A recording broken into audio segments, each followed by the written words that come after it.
रहीम। अस्सलाम वालेकुम। Health and physical education class 12 में आज जो हमारा चैप्टर है वो है जेवलिन थ्रो। इसमें आज हम जेवलिन थ्रो का सेक्टर जो है वो पढ़ेंगे। जो जेवलिन होता है, नेज़ा जिसको बोलते हैं, उसकी डायमेंशंस, लंबाई उसकी कितनी होती है, नोकदार जो इसका सिरा है उसकी लंबाई कितनी है, ग्रिप की क्या डायमेंशंस हैं, और उसके बाद इसके जो रूल्स हैं, कवानीन जेवलिन फेंकने के हवाले से वो क्या हैं, वो हम डिस्कस करेंगे। तो डियर स्टूडेंट्स, सबसे पहले हम इसका थोड़ा सा हिस्टोरिकल ओवरव्यू करते हैं कि throwing the javelin as sports evolved from the everyday use of the spear in hunting, के शिकार के लिए जो बर्छी वगैरह इस्तेमाल होती थी या एंड वारफेयर जंगों के लिए, उसी को तब्दील करके जो है वो स्पोर्ट्स जेवलिन बनाया गया है। It was widely participate practised in ancient Greeks. जो तारीखी यूनानी हैं उन्होंने सबसे पहले इसको ओलंपिक खेलों में शामिल किया 708 BC before Christ as part of the pentathlon. Pentathlon एक इवेंट होता है जिसमें 5 इवेंट करने होते हैं, यानी 5 मुख्तलिफ स्पोर्ट्स होती हैं मुख्तलिफ किस्म की। उनमें जेवलिन भी शामिल था। जो कह लें कि एंशियंट पेंटाथलॉन है। अब जो मॉडर्न पेंटाथलॉन है उसके डिफरेंट इवेंट हैं। उसके बाद जो मॉडर्न ओलंपिक गेम्स हैं उनमें मर्दों के लिए 1908 में जेवलिन को शामिल किया गया, और मोस्टली जो एथलेटिक्स के इवेंट हैं वो ओलंपिक्स में 1908 में ही शामिल किए गए हैं मर्दों के लिए, और ख़वातीन के लिए जो है वो 1932 में शामिल किए गए। तो ओलंपिक्स में जो जेवलिन का अभी जो प्रोग्राम है या स्पोर्ट्स है, इसमें तो जेवलिन को बहुत फासले में फेंकना होता है। कवानीन के तहत जो है, जो खिलाड़ी सबसे ज़्यादा दूर जेवलिन फेंकता है उसी को जो है वो फिर देखते हैं कि किसने जितना ज़्यादा दूर फेंका है वो फर्स्ट पोजीशन पे है। लेकिन तारीखी खेलों में इसके लिए डिफरेंट जो है वो कवानीन थे। इसमें एक ये भी था कि जेवलिन को किसी टारगेट पे जो है वो निशाना मारना होता था, यानी वो आप जेवलिन फेंकते हैं तो किसी टारगेट को हिट करना होता था, तो फिर उसको जो है ना वो फर्स्ट पोजीशन वगैरह जो है वो डिक्लेयर की जाती थी। लेकिन उसके बाद आहिस्ता आहिस्ता जो है ना इसके कवानीन तब्दील होते गए। अब तो जो है इसको डिस्टेंस पे फेंकना होता है।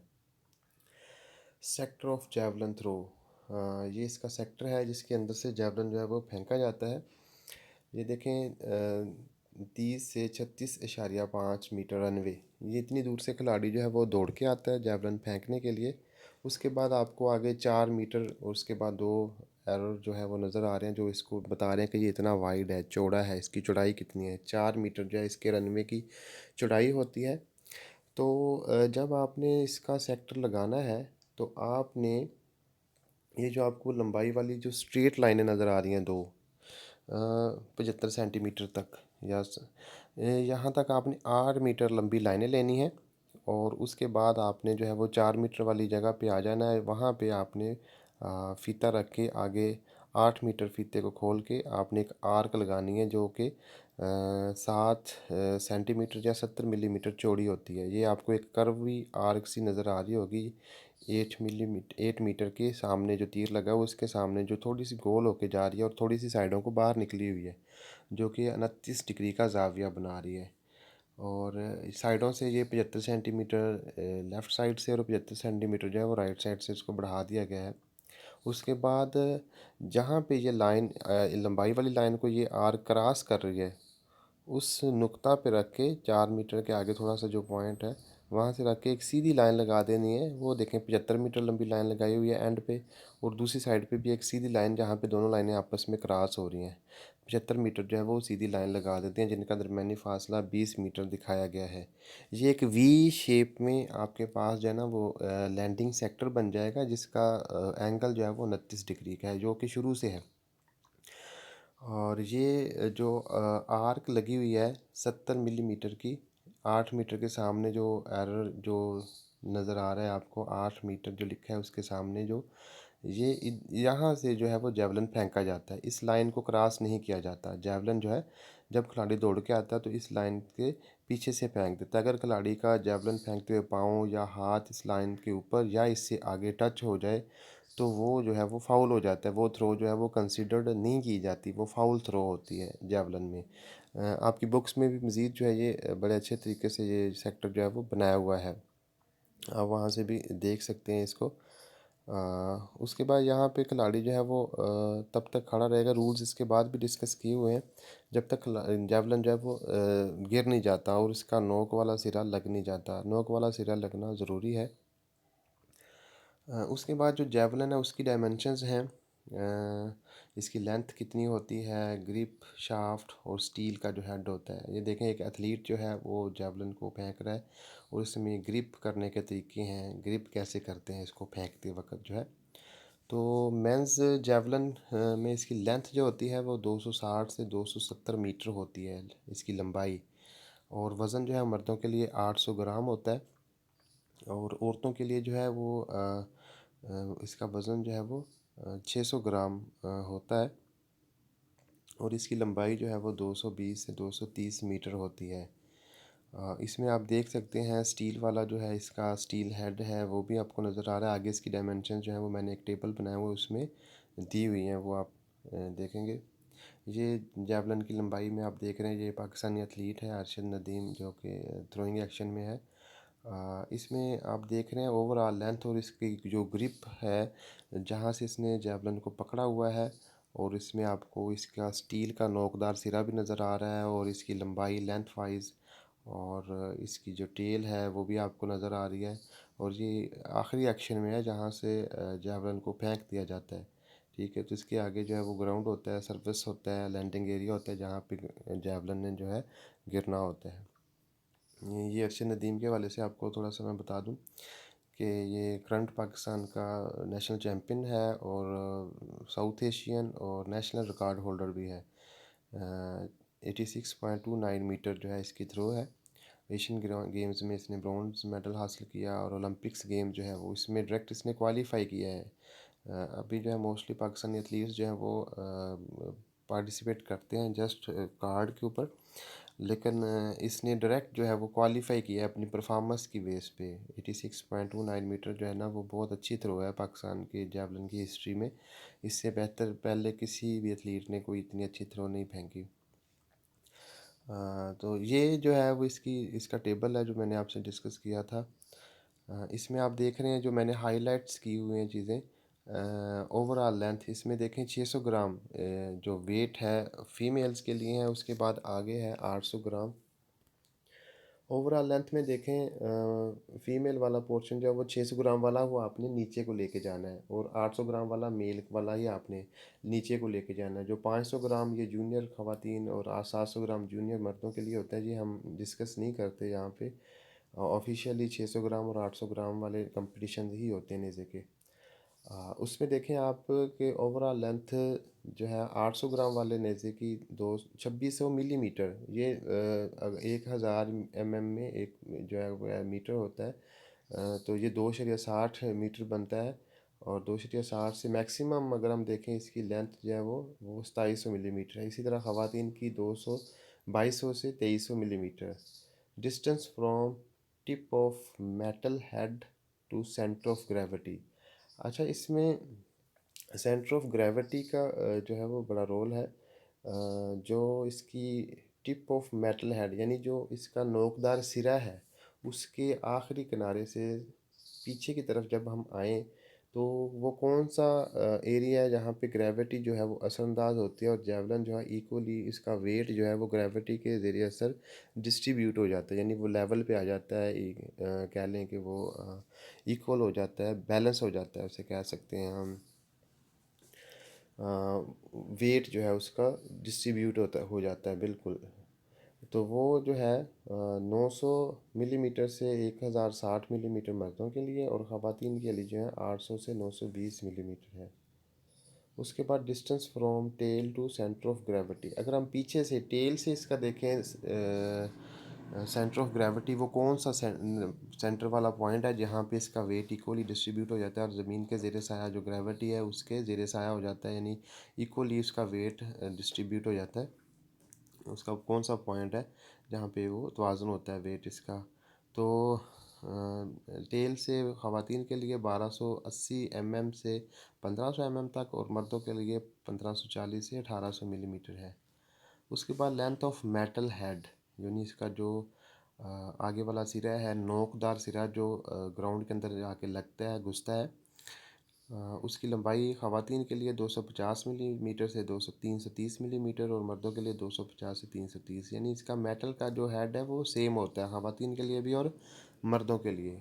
उसके बाद है विथ ऑफ कॉर्ड ग्रिप, यानी जो ग्रिप है यहाँ से खिलाड़ी इसको पकड़ के फेंकता है। आपको पीछे दिखाएं तो ये देखें, इसकी ग्रिप आपको नज़र आ रही है, ये जो ब्लैक कलर में जहाँ से एथलीट ने इसको पकड़ा हुआ है ये ग्रिप जो है। तो ग्रिप जो है इसकी वो ख़वातीन के लिए 140 मिलीमीटर से 150 मिलीमीटर और मर्दों के लिए 150 से 160 मिलीमीटर, यानी मर्दों के लिए ग्रिप थोड़ी सी लंबी होती है, वो मुट्ठी की चौड़ाई ज़्यादा होती है इसलिए। Diameter of shaft at thickest point in front of grip, यानी ग्रिप के सामने से जो मोटा तरीन इसका जो या थिकेस्ट पॉइंट जो है वो जेवलिन की जो कह लें कि है डायमीटर उसका, यानी गोलाई उसकी जो है वो ख़वातीन के लिए 20 से 25 मिलीमीटर है और मर्दों के लिए जब 25 से 30 मिलीमीटर जो है इसकी डायमीटर है, इसकी गोलाई है ग्रिप की, यानी इसको कह लें कि जब हम हाथ से पकड़ते हैं तो इसकी गोलाई कितनी हमारे हाथ में आती है, ये इसकी डायमेंशंस हैं जेवलिन की। उसके बाद इसके रूल्स आ जाते हैं। Holding the javelin must be done at the grip part, यानी जेवलिन को आपने ग्रिप से पकड़ना है and shoulder always be maintained above the shoulder level, यानी जो आपके कंधे जो हैं shoulder always be maintain above the shoulder level, आपके जो कंधे हैं जो बिल्कुल उसकी हाइट पे हों जब आपने इसको फेंकना है, कंधे की हाइट पे आपका बाजू हो जब आपने इसको फेंकना है, जो आपको जो है ना इस पिक्चर में भी नज़र आ रहा होगा, ये देखें कंधे की हाइट पे है इसका शोल्डर। उसके बाद फार वैलिड थ्रो, जो आपकी दुरुस्त थ्रो होगी उसमें आपके लिए ये ज़रूरी है कि जो स्पेसिफाइड जोन है वहाँ पे आपका जेवलिन गिरना चाहिए। जो आपको शुरू में मैंने आपके अंदर ये देखें, ये जो दो लाइनें वी शेप में जा रही हैं ये इसका लैंडिंग सेक्टर है। इन लाइनों के अंदर जो है वो 20 मीटर का जो एरिया है, ये जो लकीर में आपको हर में नज़र आ रहा है, इसके अंदर जेवलिन गिरना चाहिए। अगर इन लाइनों के बाहर या लाइनों के ऊपर जेवलिन गिरता है तो वो जो है वो नो थ्रो या फाउल थ्रो जो है वो कंसिडर्ड होगी। There is a special marking line on the runway within which the athlete needs to throw. आपको मैंने पहले बताया था कि यहाँ पे एक जो 70 मिलीमीटर चौड़ी लाइन है जो आर्क गोलाई वाली शेप में है, 8 मीटर के आगे आपको नज़र आ रही है लिखे हुए के। इस लाइन के ऊपर से आपने, यानी कि इससे पीछे रहते हुए आपने जेवलिन जो है वो फेंकना है, इससे आगे आप नहीं जा सकते। The athlete should not leave the ground until the javelin lands on the ground, जब तक ग्राउंड के ऊपर जेवलिन गिर नहीं जाता, लग नहीं जाता, आपने सेक्टर से बाहर नहीं निकलना। और सेक्टर से जब जब जेवलिन की नोक लग जाती है तो आपने सेक्टर के पीछे वाले हिस्से से बाहर निकलना है। उसके बाद है अगर खिलाड़ियों की तादाद जो हिस्सा ले रहे हैं, एथलीट्स जो पार्टिसिपेंट्स हैं, उनकी तादाद अगर 8 या 8 से कम हो तो तमाम एथलीट्स को 6-6 थ्रोज़ यानी 6-6 थ्रोज़ जो हैं वो दी जाएंगी। और अगर खिलाड़ियों की तादाद 8 से ज़्यादा है तो उनको 3 थ्रोज़ जो हैं वो दी जाती हैं। कंपटीशन में थोड़ा सा इसका सिनेरियो डिफरेंट है क्योंकि उसमें मोस्टली जो है वो एथलीट्स जो हैं वो 8 से ज़्यादा ही होते हैं। तो उसमें हम करते ये हैं कि जितने भी एथलीट्स हैं, मिसाल के तौर पर 10 हैं या 20 हैं, तो उनको सबसे पहले 3-3 थ्रोज़ दी जाती हैं। और उसके बाद जो टॉप 8 एथलीट्स होते हैं, यानी कि जिनकी थ्रोज़ का डिस्टेंस लंबा होता है, ज़्यादा दूर जिन्होंने थ्रोज़ फेंकी होती है, जो टॉप 8 एथलीट्स होते हैं उनको निकाल लिया जाता है और उनको मज़ीद जो है वो 8 थ्रोज़ दी जाती हैं। अच्छा, पहले जो है इनका थ्रो बारियों का तयन कुरानदाजी से किया जाता है कि किस खिलाड़ी ने, एथलीट ने पहले थ्रो फेंकनी है या बाद में फेंकनी है।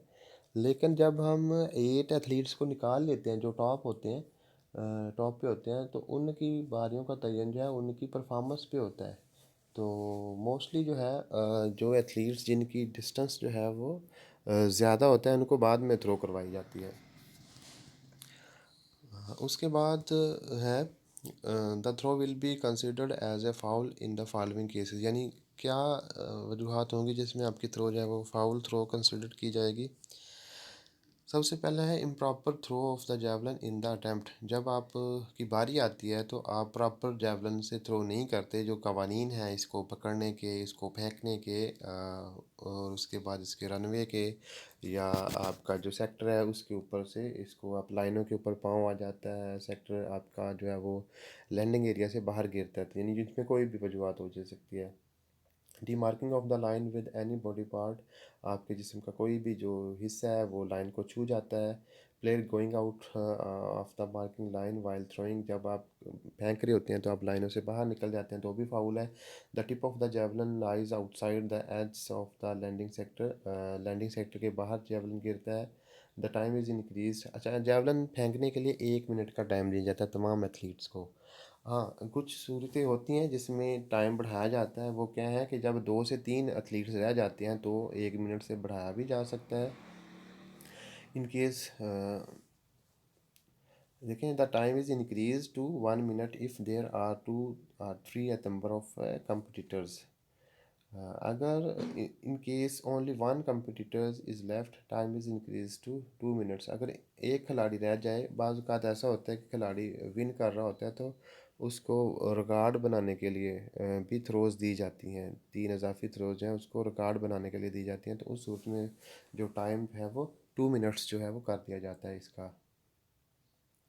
ये थ्रोइंग एक्शन है, पावर पोजीशन इसे हम कहते हैं। इसमें देखें, ये अरशद नदीम ने अपना जेवलिन को होल्ड किया हुआ और बिल्कुल जो आखिरी पोजीशन होती है हम इसे पावर पोजीशन बोलते हैं, वो उस पे है। जेवलिन को फेंकने के दौरान जो आखिरी पोजीशन होती है जिसमें जेवलिन फेंक दिया जाता है, तो जितनी ज़्यादा आपकी पावर पोजीशन बेहतर होगी उतना ही आपका जेवलिन जो है वो दूर जाएगा। आप वो रनवे के भाग के आते हैं और फिर यहाँ पे एक एक्शन बनाते हैं, तो ये आपका थ्रोइंग एक्शन होता है। ये बेस करता है जिसमें आप जो है वो मैक्सिमम जो है वो ग्राउंड रिएक्शन फोर्स जो है वो प्रोड्यूस करते हैं। उसके बाद जो है वो उसको आप यकजा करते हैं अपने शोल्डर के अंदर और बाजू के अंदर, और इकट्ठे ही जो है वो एक इम्पल्स के ज़रिए जो है वो आप फोर्स जो है लगाते हैं और जेवलिन जो है वो आप दूर फेंकने की कोशिश करते हैं। तो ये आज हमारा आज का टॉपिक था। इसमें अगर किसी स्टूडेंट्स का कोई क्वेश्चन हो तो आप पूछ सकते हैं। तब तक के लिए अल्लाह हाफिज़।